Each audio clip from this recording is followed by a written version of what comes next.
Bismillahirrahmanirrahim. Assalamualaikum warahmatullahi wabarakatuh. Perkenalkan, nama saya Rifki Faril Hikman dari kelas B dengan NIM 241220638. Baik, di video kali ini saya akan membahas tentang artikel yang keempat, yaitu usulan perbaikan proses bisnis pada pemesanan mesin roll forming. Yang pertama, kita harus melakukan pengidentifikasian masalah.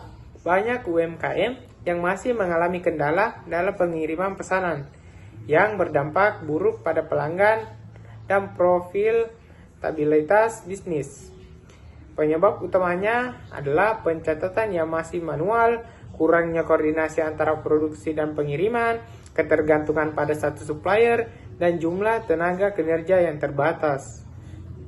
Jadi kita harus melakukan pengumpulan data untuk memahami akar masalahnya, yaitu observasi secara langsung terhadap proses pemesanan dan produksi. Yang kedua, wawancara dengan pemilik atau karyawannya untuk mengetahui kendala yang dihadapinya. Menganalisis dokumen pesanan dan produksi selama beberapa bulan terakhir. Dengan data ini, kita dapat mengetahui di mana letak permasalahan terbesarnya.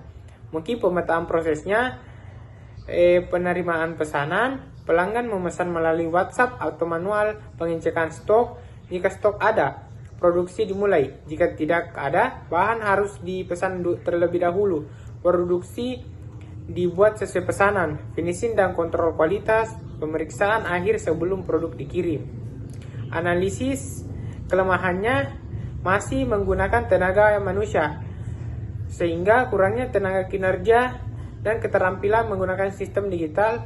Metodenya sistem pencatatan manual dan tidak ada standar waktu produksi. Bahannya yang masih berkegantungan pada satu supplier menyebabkan keterlambatan bahan baku, dan mesin peralatan produksi terbatas dan kurang optimal. Mungkin kita harus mencari rekomendasi atau solusi. Perbandingan proses bisnis sebelum dan sesudah perbaikan.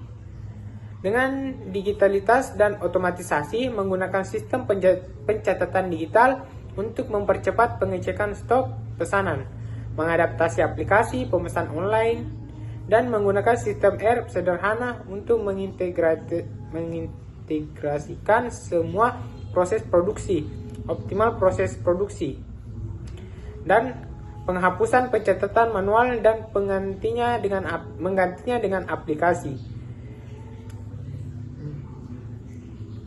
Implementasinya, setelah solusi dirancang, langkah selanjutnya adalah implementasi secara bertahap. Untuk jangka pendeknya, menggunakan sistem pencatatan digital, mencari pemasok alternatif bahan baku. Untuk jangka menengahnya, memberikan pelatihan kepada karyawan tentang penggunaan sistem digital. Untuk jangka panjangnya, mengimplementasikan sistem ERP sederhana untuk mengintegrasikan seluruh proses bisnis. Evaluasinya, setelah implementasi, evaluasi dilakukan untuk mengukur efektivitas. Perbaikan metode evaluasi meliputi pemantauan produksi dan pengiriman untuk melihat apakah pesanan selesai lebih cepat. Menggunakan KPI, Key Performance Indicators, seperti waktu produksi rata-rata dan kepuasan pelanggan. Menganalisis umpan balik pelanggan untuk mengetahui dampak perubahan terhadap pengalaman mereka. Dengan evaluasi yang baik, bisnis dapat terus berkembang dan memberikan layanan yang lebih baik kepada pelanggan.